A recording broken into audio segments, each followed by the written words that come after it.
Napakasarap ng buntot ng sigbin. Wow. Grabe. Tara, luto tayo. Mas masarap ang buntot ng sigbin kaysa sa buntot ng tao. Magandang araw mga kaibigan. Magluluto tayo ngayon ng oxtail. So ito yung buntot ng buntot ng baka. Tsaka yung balat. Ipapakita ko sa inyo kung gaano kasarap yung ating niluluto. Okay? Napakaanghang naman ito. Naiiyak na naman ako sa sarap.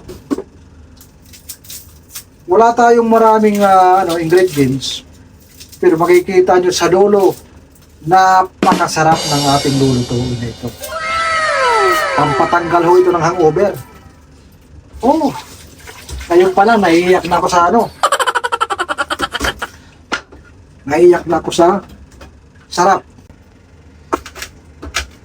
Lagyan natin yung pinitpit na paminta para mas lalong aroma at medyo maanghang ang sabaw.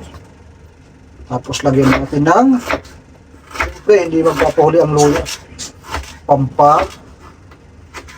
Hagod sa sabaw. Medyo maanghang. Masarap ito. Kung ikaw ay may hangover, siguradong ito ang hahanapin mo. Pag makita mo ito hanggang dulo, baka sabihin mong ito yung hinahanap ko. Right? Ito yung pagluluto yan.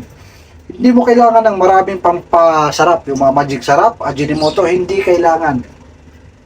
Maglagay ka ng ganito. Kung mayroon kayong 4, 5, huwag nyong i-slice. Mali po yun.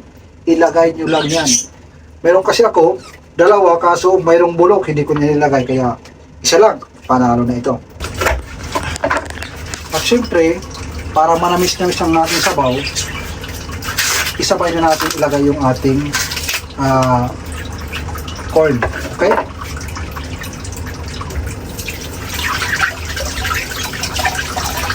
Yung corn sana ilalagay ko, kaso naisip ko, mahal. Tapos parang hindi ko masyadong makaya yung corn, kaya ito ang ilalagay ko.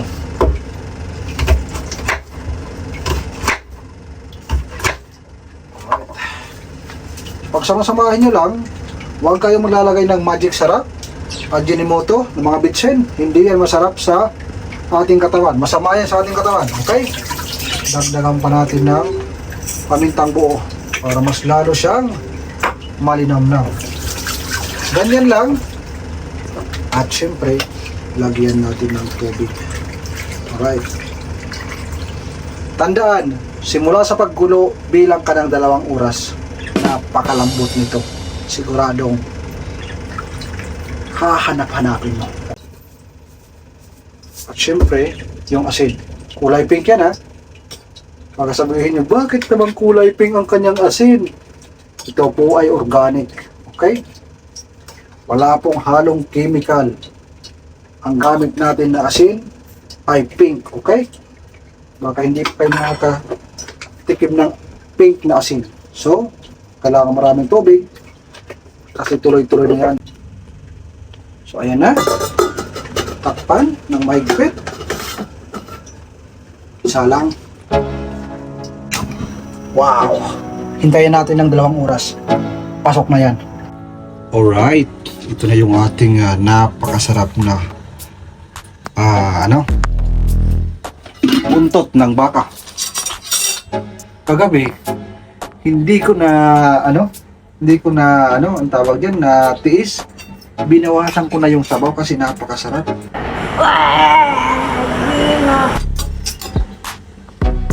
Pinasadya ko talaga ito na hindi ipaputol. Ouch! Bebe. Napakalambot, oh. Grabe, oh. Oh. Grabe. Lambot yan.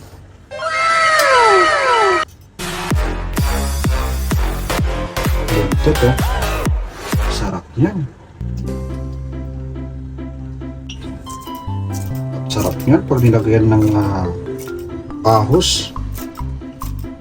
Wow, talaga naman mga kaibigan ko.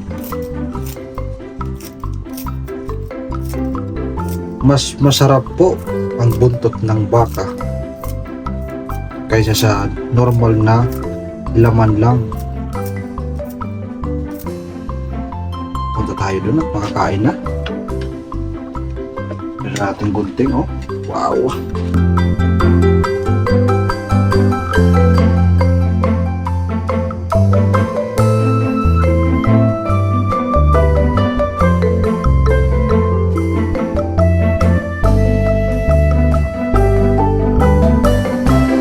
Ganito yun, oh. Kailangan pa bang is guntingin? Hindi na. Lagyan mo ng onions. Napakalapot na sa bawang. Lambot.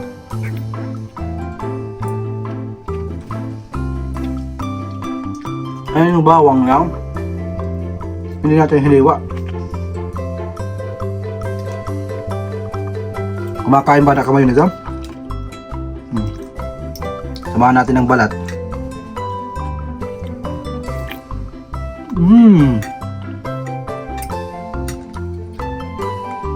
Bahaw.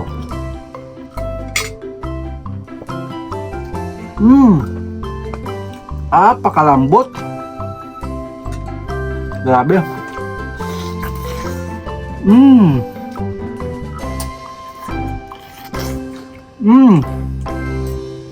So, buntot, oh. Wow, sarap niyan. So, yun lang. Ayan yung ating oxtail na niluto.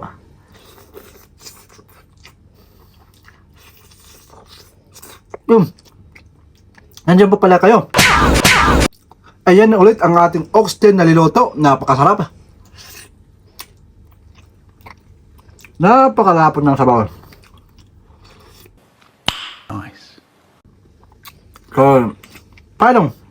Kung kayo magluluto, yung bawang wag nyo i-slice. Ganito lang, oh. Lagay nyo. Lagyan nyo ng sabaw. Sarap niyan. Abusan mo na akong bawang.